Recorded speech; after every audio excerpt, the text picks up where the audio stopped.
Hello there once again, sword friends. This is going to be an update on the Josiah Boomershine, Rick Barrett, folded Orishigane Nambokucho big-ass bitchin' sword that I have.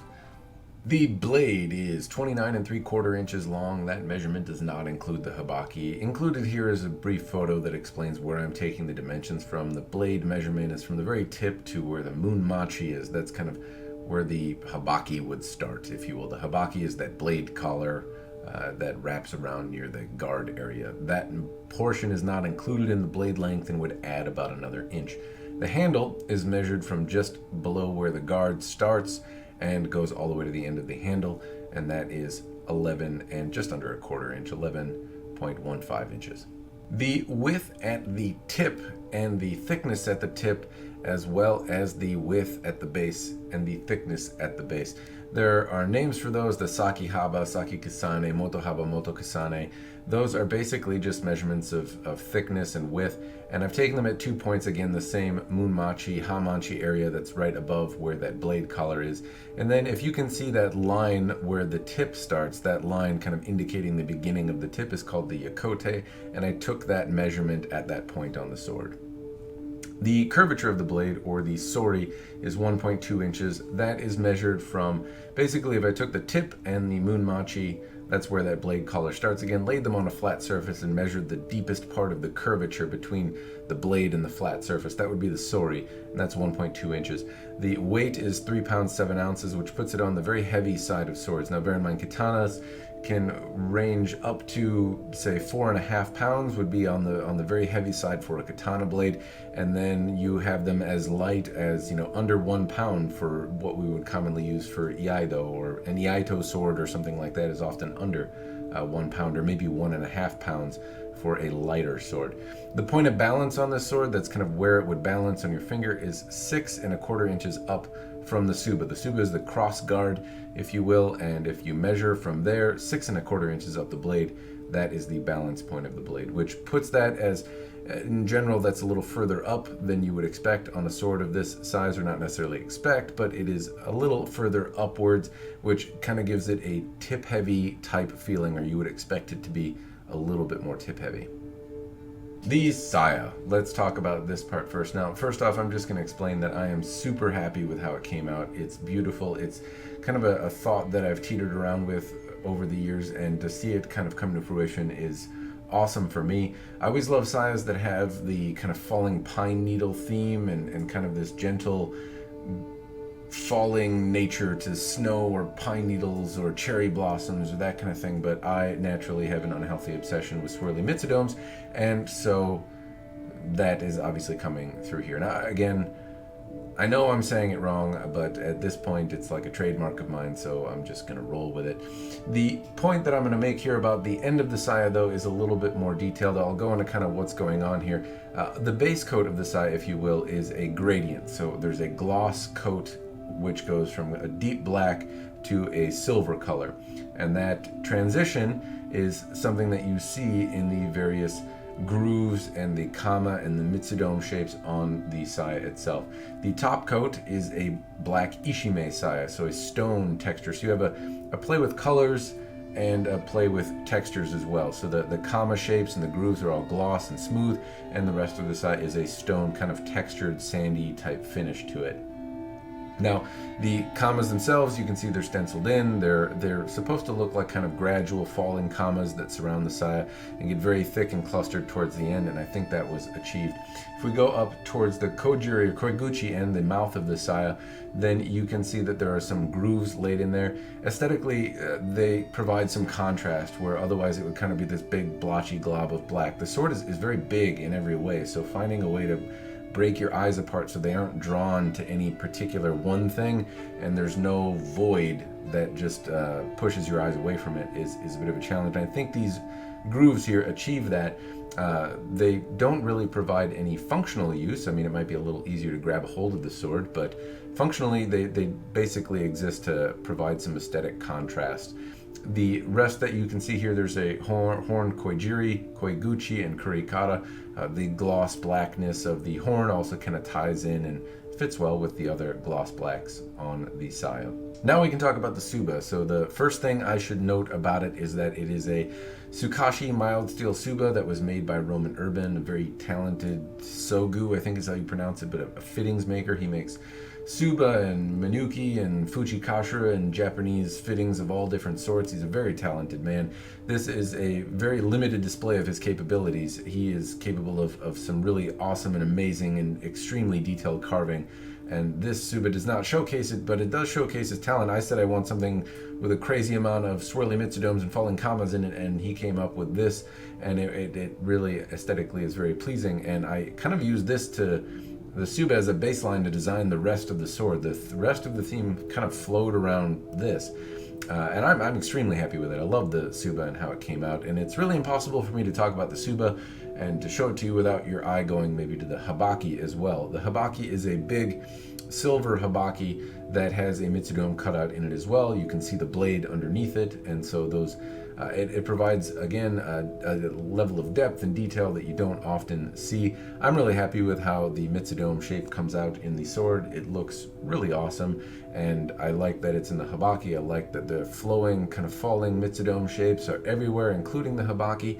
But the Tsuba is, again, a Roman Urban Tsuba. It's a Tsukashi kind of mild steel, blackened Tsuba, and the seppa on the Tsuba or around it are also custom. The seppa are the kind of silver washers between the guard or the Tsuba. Now also I should note, as you're looking at the transition between the fuchi and the koiguchi, that's the mouth of the saya and kind of the top of the handle, there's a bit of a contrast there. It is a very big blade and it is a very big handle. The fuchi are 46 millimeters in terms of width, so they're quite a bit wider than your average fuchi, and the blade is also quite a bit wider than your average blade. But I think the contrast and the transition here actually came out really well. They're about the same width, and in terms of depth as well, it comes together pretty well. There's a little bit of a contrast there, but not a lot, and considering the size and scope of this sword, it's not abnormal or crazy. Now we can talk a little bit about the ska. The handle is what that means. The first thing that I'll go into when I talk about the ska is the fittings that are on it. So if we talk about the fuchi and the kashira, that's kind of the top cap of the handle and the bottom cap, or what might be the pommel, and those are made by Josiah Boomershine, actually, as are the MENUKI. The top and bottom cap, or fuji kashira if you will, are made out of a mild steel, and they have a patina and they have commas carved into them that match with the rest of the theme of the sword. The MENUKI, or the decorative adornments kind of laid underneath the ito, or the wrapping of the sword, are made of SHIBUICHI. That's a substance that I believe is a mixture of silver and copper. They have kind of a copper look to them, but they change around in the light and they're getting a lot darker over time. They used to be a lot brighter colored, and over time they're getting darker, so maybe in a few years it'll blend in with the black of the ito. Anyway, Josiah did all of those fittings. The fuchi is much larger than your average fuchi. It's 46 millimeters. That gives the handle a very sizable shape. I have a large glove size. The handle fits great in my hand. It feels really good.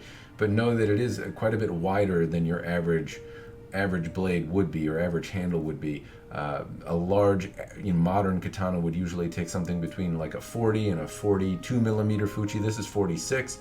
Antique Japanese swords often are 36 to 38 millimeters wide at the fuchi. So to give you some contrast, it's a couple, millimeters bigger than what you would expect to see even on a modern big sword. Now if I go to the rest of the handle, it has a black silk ito wrap on it.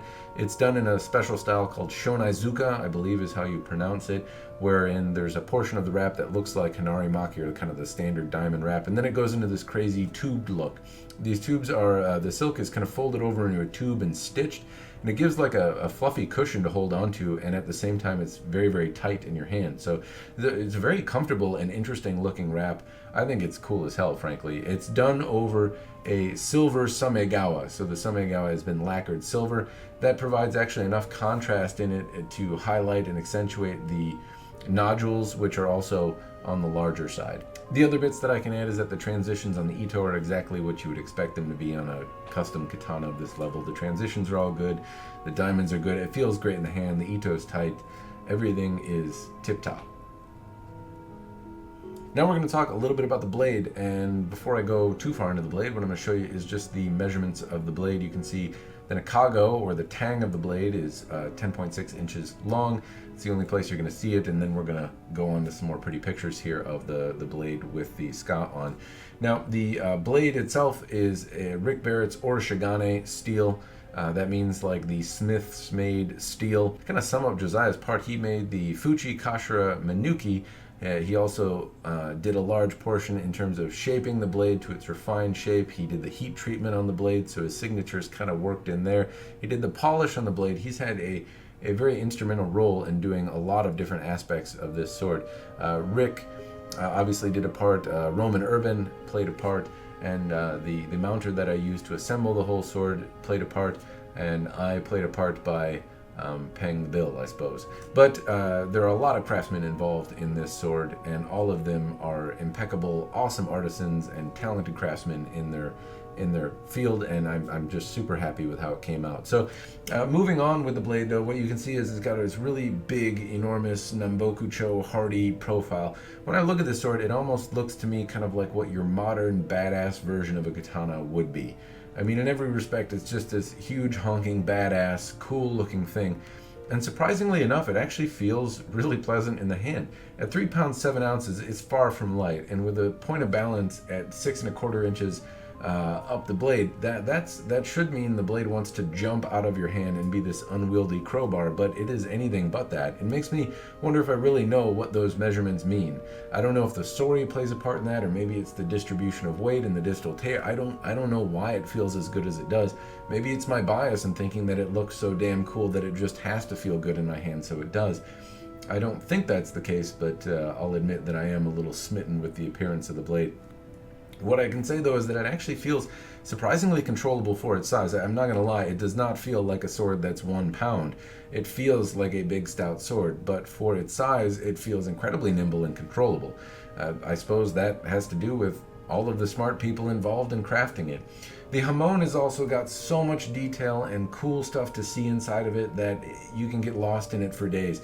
The folding pattern, though, is a little hard to bring out. I can't, for the life of me, really show you what it actually looks like. It's really difficult to photograph. Now, admittedly, there's a very strong reason for that. One, this folding pattern, or the hada as it would be, is a lot tighter than what you would see in many other of Rick Barrett's forging works. It must have been folded a couple more times, I'm not exactly sure why, but the pattern on it is very, very tight, and the polishing that I paid Josiah to do was not the kind of full art polish, so he didn't take it to finger stones, which means that you could have an art polish done on the sword, which would bring the hada out quite a bit more. You'd see a lot more detail in the hada of the blade, but it is not shown and pictured in this. So it's really tough for me to show you, but it definitely is there. As for the Kasaki, it's a big Okasaki. The Yokota, just everything about the Kasaki is amazing.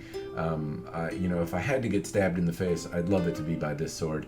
It's an absolutely, he did a great job with the burnishing. The boshi shows all sorts of detail. The termination on both sides of the bohi are impeccable. It's just, it's beautiful. There's some, I can't remember exactly where I read it, but somebody said that the Kasaki, or the tip of the sword, is the part that you show the world, and I think that it really comes through on this one. Now, of course, you could argue that having an art polish on it would do more, but for a modern blade, I think there's just so much to look at here, and it's so well done. I'm just thrilled with it.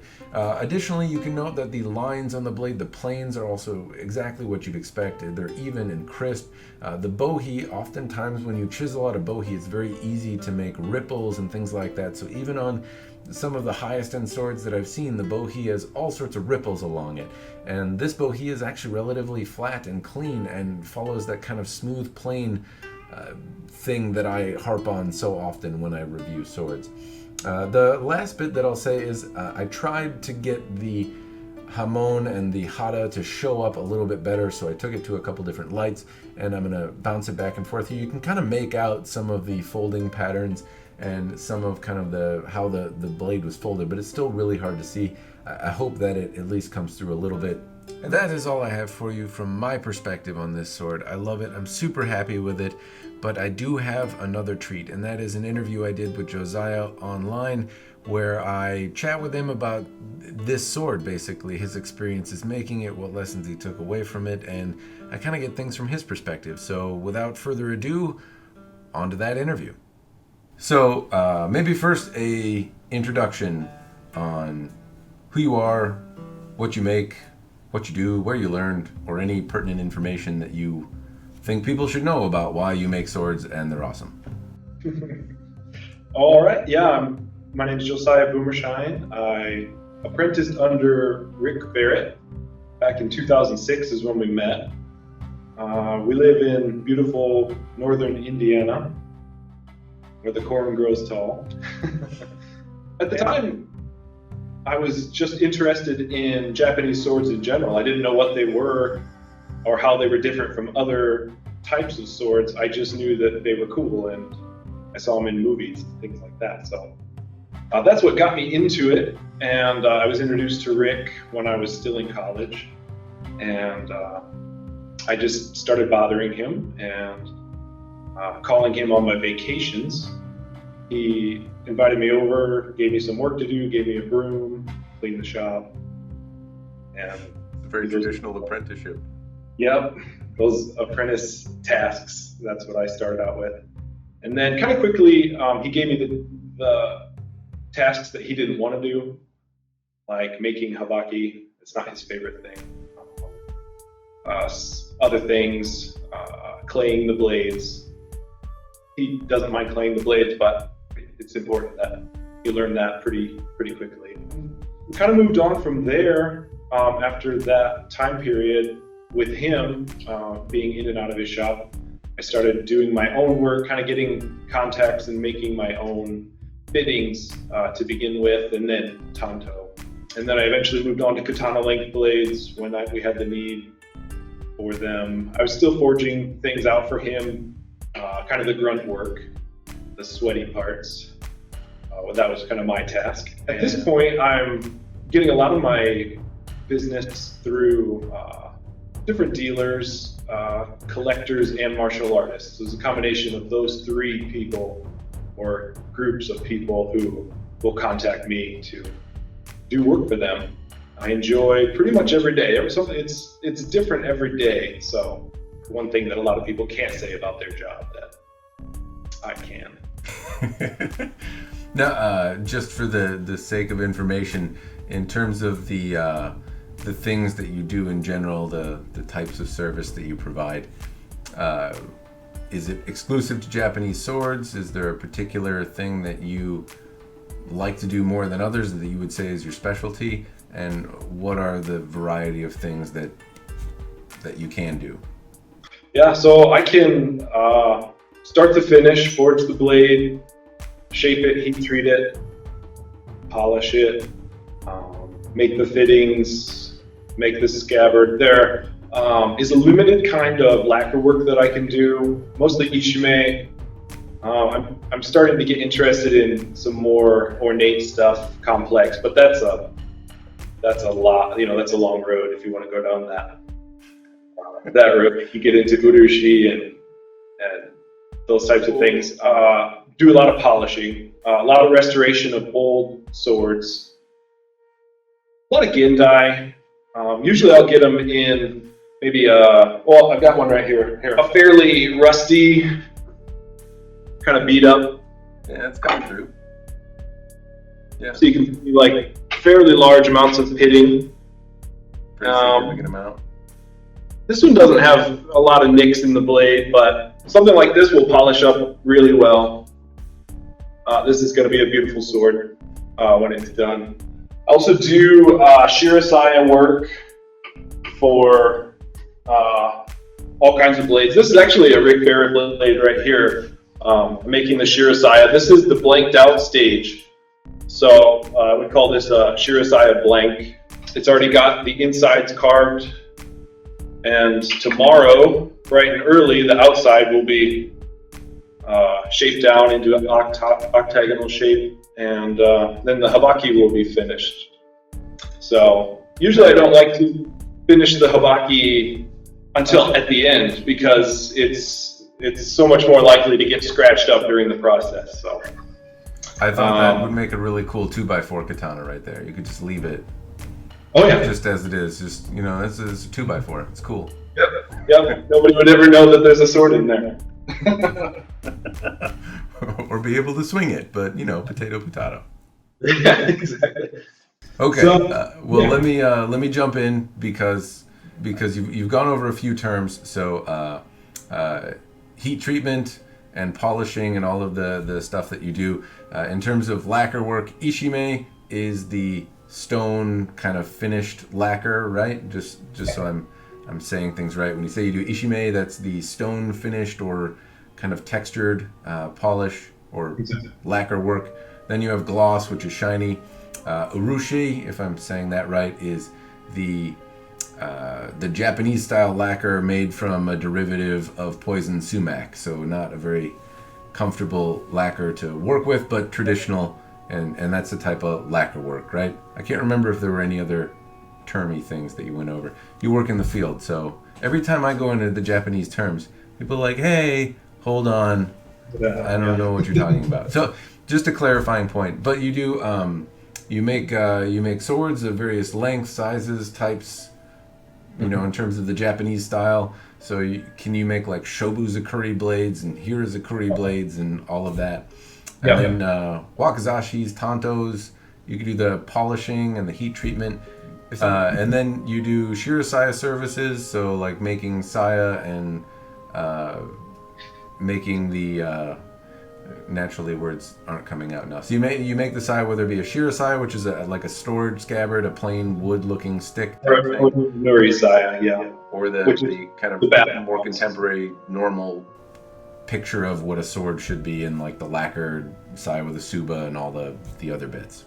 Right. Mm-hmm. And I don't know if it necessarily came through, but you have also made, I know, FUCHI, KASHIRA, and all of those fitting pieces for me. Do you work with just steel and copper, or do you do some other fancy types of stuff? Yeah, I've made them out of silver. I've made them from SHIBUICHI, which is a mixture of copper and silver. It's an alloy that eventually, after it's shaped and polished, you'll put it into a patina bath, and it'll turn a very distinct SHIBUICHI color. Which there's several grades of SHIBUICHI depending on how much silver you add to it. Also shakudo, which is a mixture of copper and gold. That'll turn a very nice dark black. I think that's about it. Sometimes people will ask for more modern steels, like a Damascus steel. They really want to see a bold pattern. I've done it before. It's not my favorite thing to do. You kind of write your name on everything that you make, and I like to just stick as traditional as possible when I'm doing stuff. So, what do you remember about making this sword, the big? I call it a big like Nambokucho style Kiramaru. It reminds me of that anyway. Maybe I'm completely off base with that, but what does it remind you of? What do you remember about it? This one was kicking around the shop for many years, I would say. Probably as long as I've been with Rick, so has this sword blade in a blank form. So I remember it being large and always kind of imagining what will this one turn out like in the end. You always have this picture in your mind of kind of what you hope it comes out like, and this one was one of those that you could really let your imagination go wild a little bit because of you've got such a large canvas to paint on, if that makes any sense. Yeah, and just to maybe paint a picture for folks that don't watch Forged in Fire or something like that, but you when you're saying like a blade blank, you're talking about something that's been elongated into a sword-like shape, but it looks like a big lump of iron with hammer marks on it, right? It doesn't have necessarily the really profile of a sword, or it doesn't have kind of the distinct curvature. It doesn't have the bevels put in, or the bohi, which is the the groove in the blade. None of that has been put on. It's just a big steel bar that could be a sword. Fairly crude looking and unfit. Yeah. So when I kind of stepped in and started working on it, we were doing heat treating on it, and he and I did that together, and it came out very nice. And that was also quite a while ago. I can't remember what year that was, but only recently did I start shaping and getting an idea of what was underneath there, and it was very tightly folded steel, to the point that if you have it in a rough grit, you're not really going to see the folds.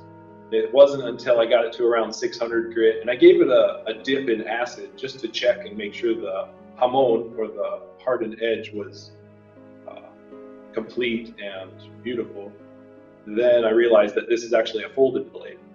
So, at that point, kind of already had been in talks with you about you taking over the project and finishing it off as far as the mount. So what I had to do at that point was kind of explain. Sometimes you explain bad things to people and tell them, I'm sorry, but your blade is only going to be this long, or there's only this much Sori in it, or curvature, things like that. But that conversation with you was a bit easier. I'm sorry, you got a much bigger blade than what you originally had thought.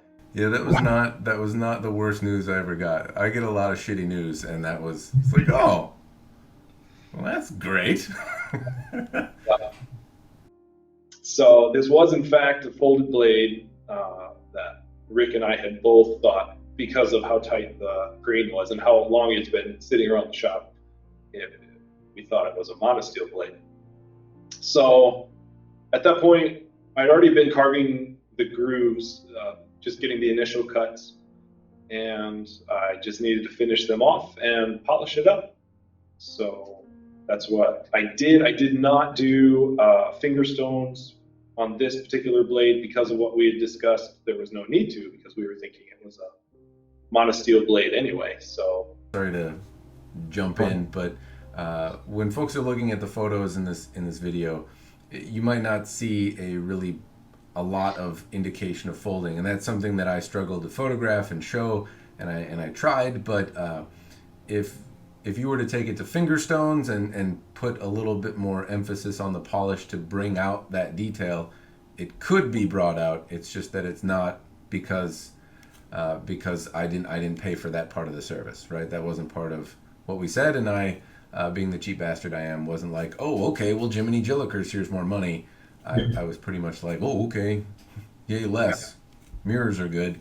And so that's the explanation as to why it doesn't show up more boldly than it does. Is that fair? Yep. Okay. And it's also not a bad idea to, if you want to eventually cut with your blade, get a quicker polish, and eventually, mess around with it for a few years or however long you want to cut with it. And if you decide this isn't the blade that I want to continue cutting with, I just want to enjoy it, then you can always get a finished polish put on it, and then just have it fit nicely and enjoy the grain structure and all that. So just throwing that out there for future work.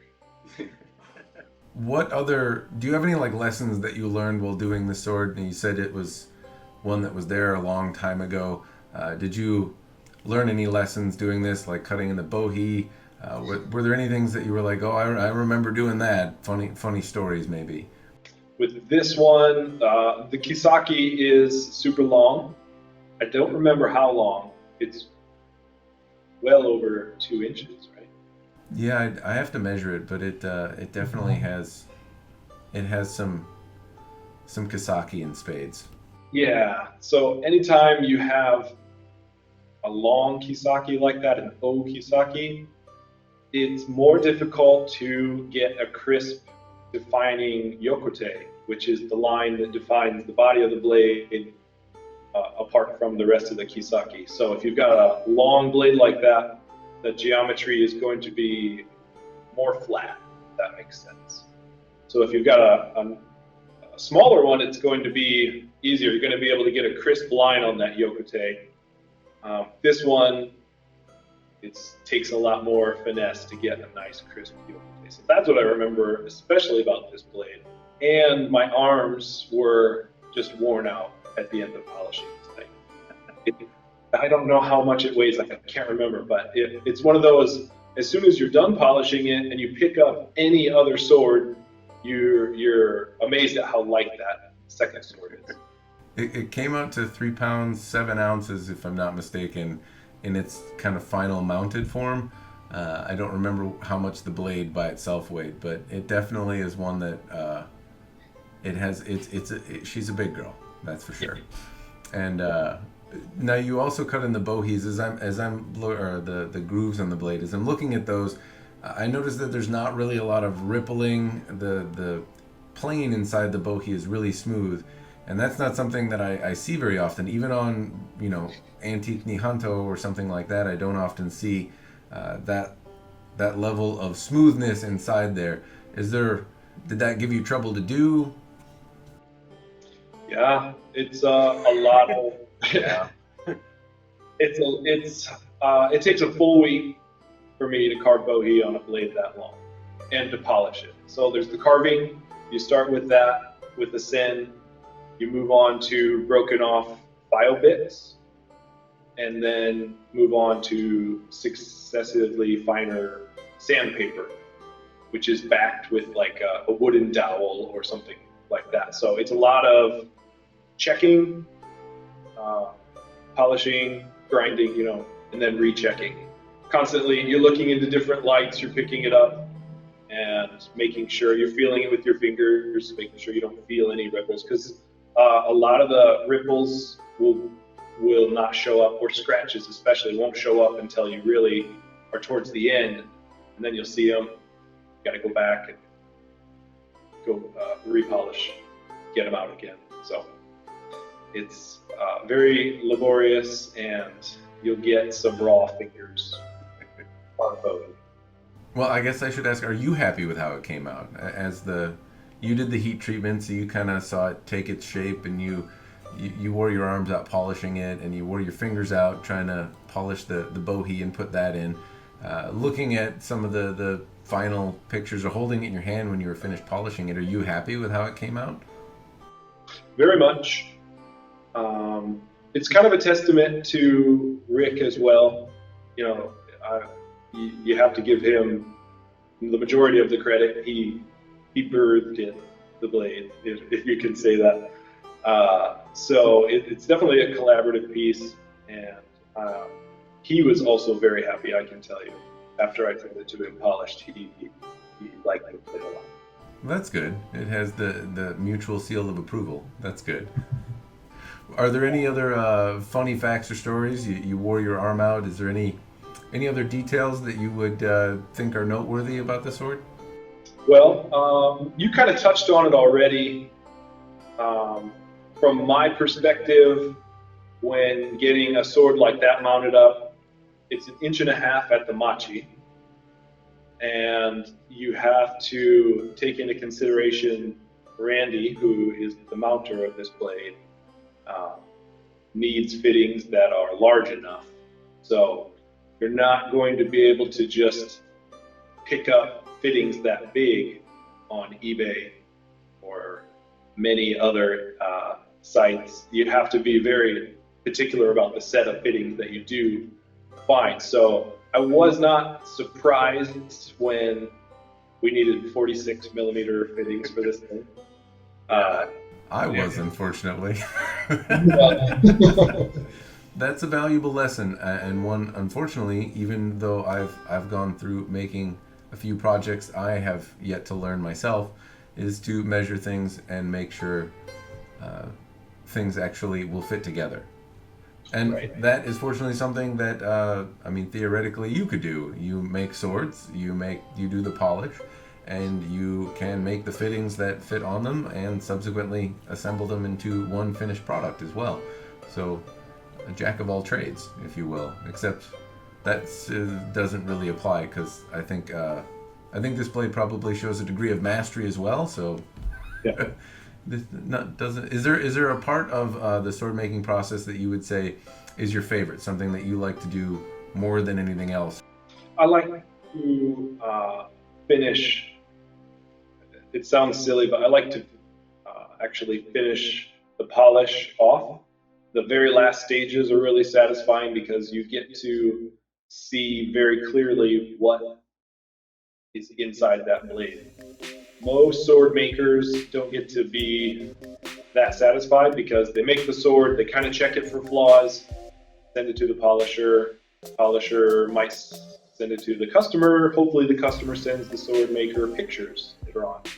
So in my case, I get to see beginning, middle, and end of the whole process. So it's really satisfying to hold a finished blade and know for sure what everything looks like. Well, the last bit I have is for folks that might be interested in having you do some services. Where can they contact you? Yeah, so I've got a Facebook page. It is Josiah Boomershine Japanese Sword Arts. You can view my stuff there. I update it fairly regularly. And if you want to email me, it's my last name, boomershinejosiah@gmail.com. Okay. And I'm there to reply. And people can reach out to you with questions, ideas, potential quotes, that type of thing. Oh yeah, I like talking shop, so anytime. Well, great. Thank you. Thank you for taking the time to explain this sword and all the fun stories and showing up on my fun YouTube channel. Yeah, thanks for having me. I really appreciate it, man. That is the conclusion of the interview that I have with Josiah Boomershine, and I want to thank him again for taking the time out of his day to share his thoughts on this sword making, and what he remembers about the journey of making this sword and what the division of labor was between him and Rick. I'm really, really happy with the output, but to hear a little bit more about the sword's construction and kind of where it started and now where it is today, it's at least it's meaningful to me, and I hope you also enjoyed the journey. One thing I'd like to kind of shamelessly plug about Josiah, which I think he was maybe a little too humble about, is that Josiah is just amazing at making habaki. I showed some of the pictures earlier, but if you need a habaki made, that man turns what seems like a very simple spacer or lump of metal into a work of art that adds a lot of contrast and definition and coolness to the sword you have. So if you're interested, I was kind of baiting him a little bit to say, like, what's your signature? What do you like the most? I was really hoping you would say, like, I'm awesome at habaki, because he really is. And in the community of folks that make habaki, he is known as a guy that does a great job with it. But that should not necessarily stand out as the only thing he does. Obviously, the man can make a sword, he can hammer it out, he can heat treat it, he can polish it, and he can make shirasaya and saya, and he can make fittings, and he can do a lot of really cool stuff. So if you have any interest in, well, having parts or something made for a sword, feel free and reach out to him. He has been really a pleasure for me to work with, and he will have my money for many days to come, so long as he's willing to take it. Anyway, that is all I have for you, sword friends. I hope you found this video helpful or entertaining, and as always, cheers and thanks for watching.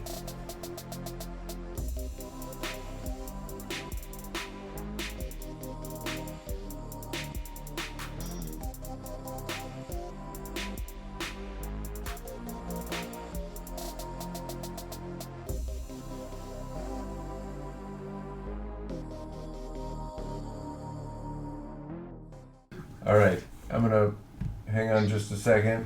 I'm gonna edit this part out. Fuchsia, кушать, мама. Нет, тихо, иди, кушать, мама. What? Dinner time. Go.